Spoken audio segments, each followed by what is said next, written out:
it. Hey guys, if you're coming back in, sorry that just went down again. Facebook are playing around if I change the camera, so we're going to stay on this camera angle. As you can see behind us, this is the Memorial Park for Cheif Standing Bear. And Mekasi is going to talk to you guys as you're coming back in a little bit about the story of Cheif Standing Bear. So while that's happening, what I'm going to do is I'm just going to show you exactly where we are so we can start to build an audience again. You see how beautiful this really looks. Unfortunately, you know, looks can be deceiving, and what Mekasi was explaining to us all, that this right here is been bought by Phillips 66 because this whole area used to be houses and they had toxic sludge coming up in their basements. So in order to rectify that problem, Phillips 66 bought this, bulldozed all the houses and made this into a memorial park for Standing Bear.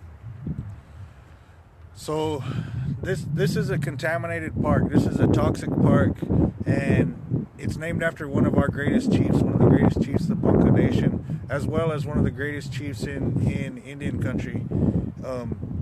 Cheif Standing Bear was forcefully removed from our homelands in Nebraska in 1876 and brought here to Oklahoma.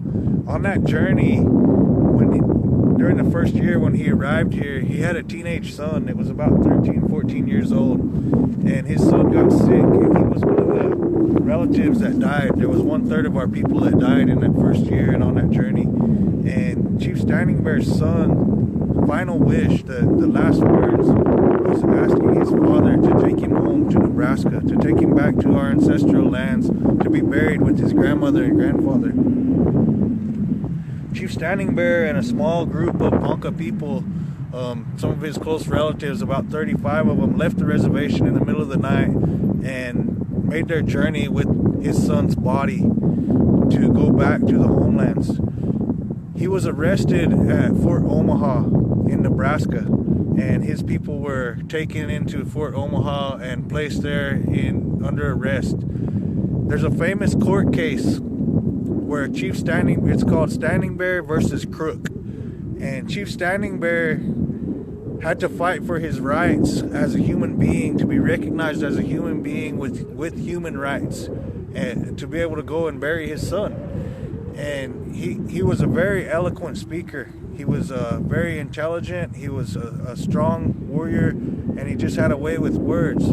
And he made a quote, or he made a speech where he said, and he outstretched his hand. He said, "If I cut my hand, does my hand not bleed red? If I cut my hand, do I not feel pain? If you cut your hand, do you not feel pain? If you cut your hand, do you not bleed red? I'm a human being, the same as you're a human being, and I deserve human rights." And Standing Bear was the first Native American to be recognized and given human rights. And he won human rights for all of us indigenous people of this continent. And the city of Ponca City chose this toxic area, this condemned area where they bulldozed all the houses and said it wasn't fit for anybody to live here, not fit for human life, to make a park and name it after our greatest chief. That's environmental racism. It's terrible. And you see that out there. I know it's backwards, guys. We're having some issues with the camera on here, but you'll see. I don't know what to say to you, Mix. I mean, it's beyond belief, really. I can't. And even the fact that, as a fellow human being, that you specifically have to be able to win your rights to have human rights.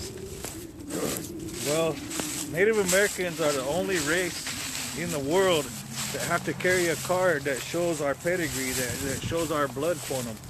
So I have a card in my wallet that has my CDIB, my certified degree of Indian blood, and we're the only race in the world that has to do that. My number is my, I have an enrollment number there that's basically an inmate number, because we're still wards of the government. We're still under the auspices of the United States government, so we carry a tribal card that has a number on it that's basically an inmate number, and then we have our certified degree of Indian blood, which is our pedigree, like livestock. Sorry, bro.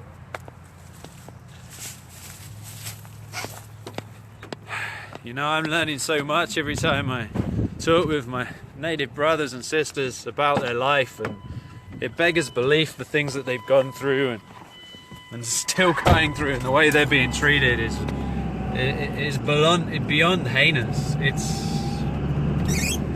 So I think what I'm asking for when I bring people and do this toxic tour, and when we're reaching out to relatives across the world, is I don't know what to do anymore. I don't know what I can do to save my people from dying from environmental genocide. I don't know what I can do to protect my children from the environmental racism that we experience as a people here in this area. And maybe somebody out there, maybe one of you has an idea, or maybe you're a lawyer and you know that we have a case here, that there's something that we can do to protect ourselves or to try to rectify this situation. I believe that the land that we live on, it should be condemned, that it's not fit for human life, and that the United States government needs to give us our land back in Nebraska and help us relocate our people to a place where we can breathe clean air, where we can drink clean water, and where we can grow healthy food and be able to sustain our lives and be self-sufficient. That would be my ask from the United States government. That's what I think is the only right thing for them to do.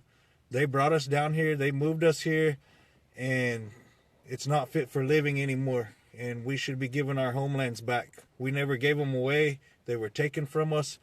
Any of you that have ever experienced eminent domain, these pipeline companies are using eminent domain to go through and take farms and take ranches and take people's land. That's how we feel. Our land was taken by eminent domain by the United States government, and now we're living in a place that's killing us. And this is a cry for help. I'm asking you to help us somehow.